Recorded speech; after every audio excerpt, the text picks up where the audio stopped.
Cyberpunk 2077, made by CD Projekt Red, is a game that, since its initial reveal back in 2012, has been hyped to astronomical levels.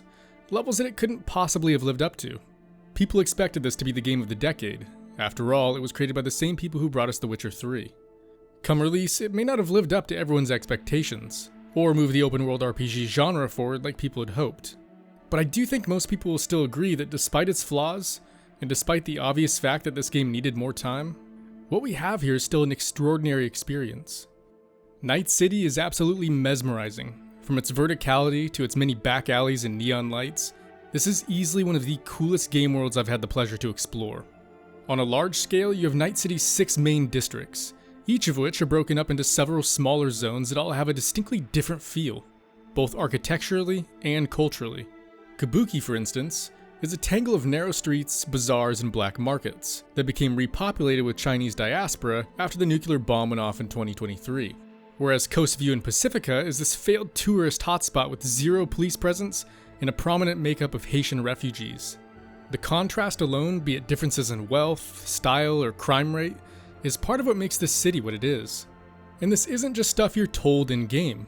You see it in the clothes people wear, or the cars that they drive. You hear it in the different languages and slang that they use. All of this can feel a bit overwhelming at first, because the game doesn't hold back when it comes to tossing you into the deep end of Night City, with name drops, unique slang, and the kind of tech that'll make your head spin. But that's how it's supposed to be. This is a city with a colored past and an even more colorful present. Each of its many hotspots has a unique story to tell and a reason for existing in Night City.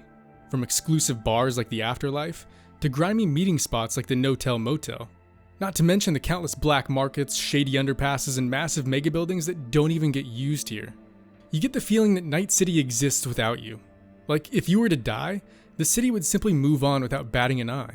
It's almost as if the city itself is one of the game's main antagonists. As if, no matter how hard you try to change Night City, it only ever ends up changing you. And that is a really cool feeling to have in a game like this. Of course, that's not all that brings Night City to life.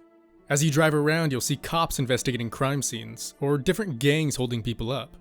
And on the radio, you might hear news about the happenings of Night City and the surrounding area, including talk of some of your own deeds whenever you do something big enough to hit the mainstream. While much of Night City may seem vaguely familiar if you've seen films like Blade Runner and Judge Dredd, or have watched shows like Altered Carbon, a lot of it still manages to feel fresh and interesting.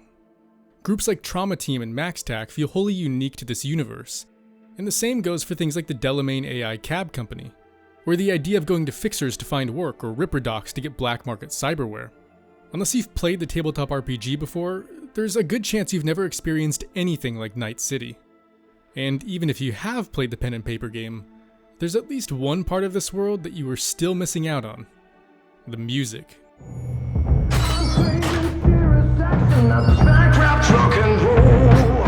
Of course you're high.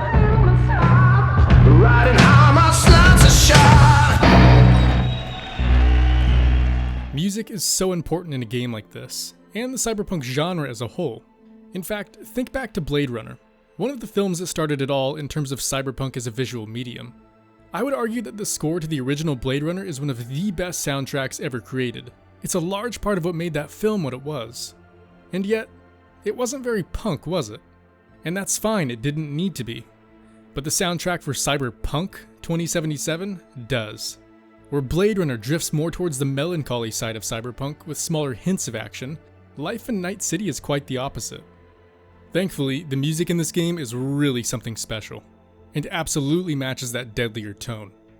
Just like we'll touch on later with the writing and the voice acting, the soundtrack is part of what gives this game its emotional weight. It's what gets you amped up during a gunfight, just as much as it is the thing that crushes you emotionally during the game's sadder moments. When a certain track can get you to think back to a powerful scene when that same song played earlier on, that's how you know you have something truly remarkable on your hands. And I can't tell you how many times that happened to me during my playthrough. And it's not just the ambient stuff. The songs on the radio are fantastic as well. Almost everything here is original music composed by artists like Grimes or bands like Refused, who made all of Samurai's songs. What's cool is that you also get to meet some of these figures in-game. For example, Grimes plays this completely chromed out singer by the name of Lizzie Wizzy, and obviously there's Keanu Reeves as Johnny Silverhand. Like in real life, you're not gonna enjoy every song here. You just won't. But man, you can't deny that they're all cyberpunk. In fact, even though the game has over 7 hours of music, I don't think there was a single track that didn't at least fit some part of this world in the dark future. Now, while everything we've talked about so far has been pretty great, Cyberpunk 2077 is not perfect. The reality is that it's far from it, and I'm not just talking about the bugs. Obviously, things like missing textures, randomly exploding cars, and NPCs walking on air can put a huge dampener on your immersion. But what if I told you there were things in this game that did so to a much greater extent? The crowd AI, for instance, is strikingly bad, and just to put it in perspective, GTA 5, a game made 7 years ago, has NPCs that are far more realistic than this. Are there as many walking around in that game? No, not at all. But at least they're believable. You can do a 180 in this game, and when you turn around, the cars and people who were there before will be completely different. To make matters worse, the number of repeating NPCs is just insane. There was one point where I was looking at what must have been 10 of the exact same people standing right next to each other. But it's not just that. So much of this game feels like it had to be cut down, or at the very least simplified, in order to meet the release date. For example, the wanted system is so bad that it might as well be non-existent. Not only do cops have no way of chasing you in their patrol cars, but no matter how many people you kill, they'll simply forget about you as soon as you walk or drive a few feet away. And that's not even mentioning the fact that when you do break the law, more often than not, the police will just spawn in out of nowhere. It's a really weird system. On top of that, major characters like Meredith Stout and groups like the Voodoo Boys feel like they've had their stories significantly shortened for the sake of time, as if they too were supposed to have these branching quest lines, but simply didn't because the devs were forced to get this game out before it was ready. Now, I get it. Every game ends up cutting some stuff out. It's an inevitable part of development. But CDPR's big thing was that this game was coming when it was ready, and there are a lot of signs here that point to that not being the case. For example, you're gonna tell me that in all of Night City, there are only 4 hookers, 2 of which you don't gain access to until much later on in the game? To put things in perspective, the city of Novigrad from The Witcher 3 had 6. Novigrad, by the way, for those who haven't played that game, is probably the size of one of Night City's districts. All I'm saying is use protection. In all seriousness though, while that may seem like a pretty silly complaint on its own, it does speak to a much larger issue when coupled with the realization that there are no hairdressers, no tattoo artists, no cosmetic body mods that you can buy like chrome skin. Bear in mind, this is supposed to be a city where looks and street cred are everything. And yet, it feels like the devs completely skimped out on that stuff. There are also some weird discrepancies, like the fact that you can buy Braindance files, but can't actually watch them. This is why it's not the bugs that get me, but the missed opportunities and cut content. The idea that Cyberpunk 2077 simply needed more time, but wasn't given it. Because you can clearly see the potential that they tapped into. They just needed an extra 6 months to a year in order to bring most of it to fruition. Additionally, depending on what type of game you thought this would be, it may suffer from one other major flaw, a lack of meaningful choice and consequence. If you were one of those people who thought Cyberpunk was going to be more like a traditional RPG, I don't blame you. It may state that it's an open world action adventure game on the store page, but at the same time, almost all of the gameplay demos bragged about the number of branching paths and meaningful consequences to your actions. To say that the experience is completely void of those things would be stupid, because it's not. The main story has at least 5 different endings, tons of the side jobs have at least 2 endings, and there are a number of choices that affect not only the mission you're on, but also subsequent missions further down the line. For instance, early on I chose to save this character by the name of Brick, and he actually ended up helping me in a completely unrelated mission towards the end of the game. Had I left him to die, someone completely different would have taken his place. To me, stuff like that is awesome. The problem is that there isn't enough of it. Definitely not to the extent that early gameplay demos touted there would be. So while the game is replayable, it's certainly not to the same extent that games like Fallout New Vegas and Baldur's Gate 3 are. Hell, even CDPR's last 2 games, Thronebreaker and The Witcher 3, which I think are fair benchmarks, had a far greater number of choices than this. And not only that, but the consequences to those choices felt much more impactful. And don't get me wrong, what we have here is nothing short of a fantastic experience. However, I also can't help but get the impression that something must have gone wrong during development, changing what this game could have been and what the devs obviously wanted it to be into what it is now. Because as an action-adventure game, this is phenomenal. But as an RPG, it falls short. And to me, that sucks. Because Cyberpunk 2020 is what got me into tabletop RPGs, a medium that I enjoy more than most games these days. That's how important choice is, to feel like what you do actually matters and can make a difference, even if only on a small scale. I don't need to change Night City, but I do value having the opportunity to make choices that someone else might make differently, especially when it comes to the narrative. How your character manages to break into a locked room can only ever be so special. Being able to change the course of a story, on the other hand, there's no better feeling than that. Now, one thing I will defend is CDPR's choice to have you roleplay as a version of V, rather than your own completely custom character who could be as good or evil as they wanted. You can still decide what V does in most situations, but you can't change who they are deep down as a person. That's simply not the type of story CDPR wanted to tell here, and I think they've shown in the past that this is the sort of narrative that they excel at. Plus, having already started a second playthrough, thanks to the life paths, I do think that you can play at least 2 to 3 different versions of V. What you should not expect is for each life path to be like playing a completely separate game. Think of them more as backstories for your character, that'll provide you with special missions later on, as well as a ton of unique dialogue and a different perspective on Night City. Corpos might be better suited when it comes to interacting with organizations like Militech, whereas a street kid might have more knowledge about Night City's gangs. Sticking up a diner, man, that is sad. What'd you do before? Steal old ladies' purses? What part of keeping your fucking mouth shut did you not understand? How about you go first? Hand over your wallet. Nice and easy. Where are your stars and stripes? The fuck you talking about?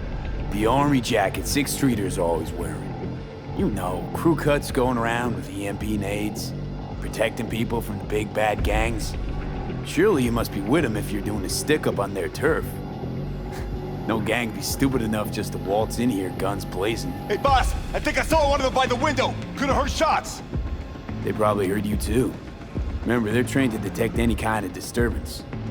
I told you we should've gotten a coast view. Quiet, gawk piece of shit. To be fair, it may not happen all the time. However, in a number of situations, using these lines actually helped me acquire useful information that another role wouldn't have been able to get in that same situation. For instance, as a street kid, I was able to get intel regarding the location of a VIP client from the bouncer at a nightclub. Had I been a corpo in that scenario, he would have simply told me to piss off.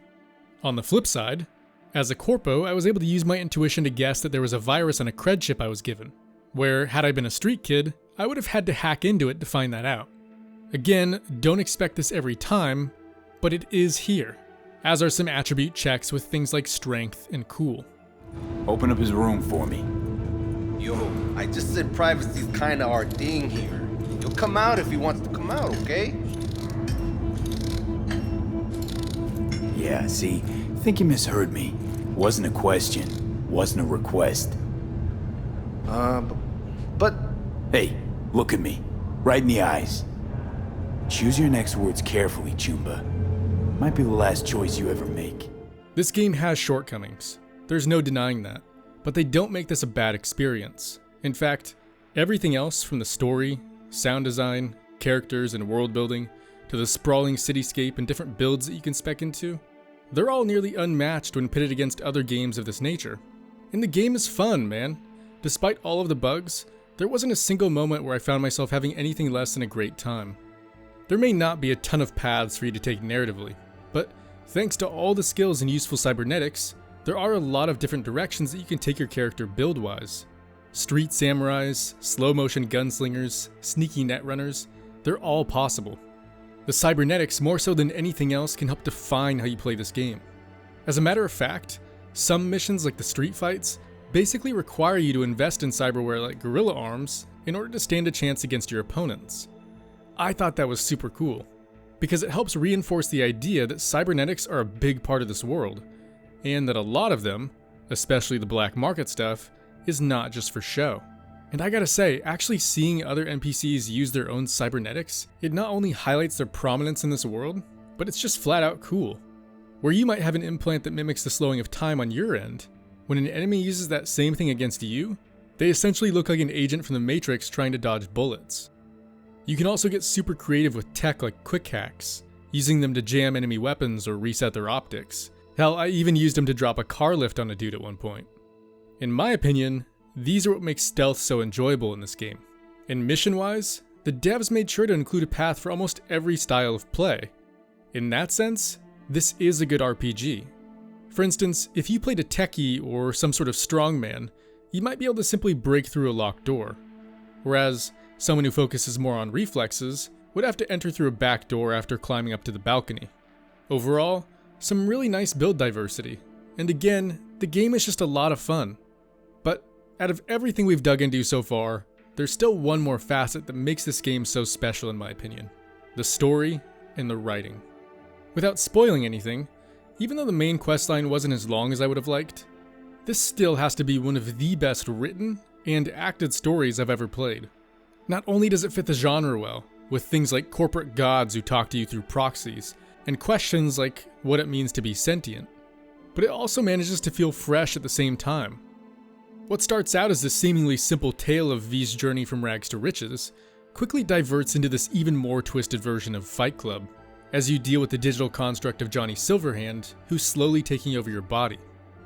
The themes of the dark future are implemented really well here, and the superb voice acting lends an incredible amount of emotional weight to the story. More than once, this game made me feel something, not just for the side characters, but also for V and Johnny Silverhand. I genuinely cared about what happened to them going into the final act, to the point where I was sort of nervous. Only 2 other games have ever made me feel that way when it came to their endings. Those 2 being The Witcher 3 and the last Red Dead Redemption. If that doesn't speak volumes about how good the story and characters in this game are, then I don't know what does. One of the more interesting elements of this story is that Johnny Silverhand isn't explicitly good or bad. That's more up for you to decide. And for me, that was part of what made the combination of him and V one of my favorite duos of all time, because they don't always get along. And yet, that's part of what made their interactions so enjoyable to experience. The quality of their relationship not only goes to show how awesome Keanu is, but also how versatile the writers at CD Projekt Red are. As a matter of fact, throughout the entire game, it doesn't matter if the moments they want to create are funny, sad, or serious. They nail all of them. During one set of side missions, they even got me to care for a talking vending machine. And the dry humor in this game is damn near flawless. The number of times I laughed out loud at some of the dialogue between V and Johnny Silverhand is probably more than I've laughed at any other game before. What do you think? God exists? Fuck, kill me, please. Come on, serious question. It's funny because as much as I love Keanu, he's never really been the type of guy who is known for his speaking roles. So I figured the same would be the case for Cyberpunk and he would just have little quips here and there. But they actually gave him a lot of material. And in my opinion, he did a superb job as Johnny Silverhand. Hey Johnny, get your digital ass out here. Feed me my lines. How about this? Fuck you, V ain't your stupid sidekick. His character is a complete asshole, but an extremely charismatic one at that. So you can't help but feel for the guy and understand why he's so angry at the world and the corporations. Much to my surprise, he even shows up in a ton of the side missions as well, and will sometimes react differently depending on how you end up going about your job, which can be pretty funny if you manage to screw things up. Well, aren't you the king of fuck-ups? You're not helping. Now what? Hell, why don't you just scan the truth from his gray, lifeless eyes? Or scour his comp? All that said, I do think the main story is way too short compared to CDPR's other games. Normally, I'd be fine with that, because if you think about it, a story should only be as long as it needs to be. But they specifically stated before release that they kept this one short because not everyone finished The Witcher 3. I think that was a huge mistake, especially if you're anything like me and value completing all of the side stuff before finishing a main story. With The Witcher 3, the main quest was long enough to the point where you could squeeze in most of the side stuff in a way that still felt natural. But with Cyberpunk, the main story is so short that you have to do what must be around 20 side jobs in between each main mission in order to make it work. And it really ends up hurting the pacing. It's a real shame because the writers at CD Projekt Red are some of the best in the business. And everyone I talked to who reached the end of this game seemed disheartened that the main story was so short. If you're one of those people who didn't finish The Witcher, you do you. Not every game is for everyone. But I do think CDPR was absolutely out of their mind when they let that statistic guide the length of their narrative. Aside from scaling back on the branching paths, that was their single worst decision if you ask me.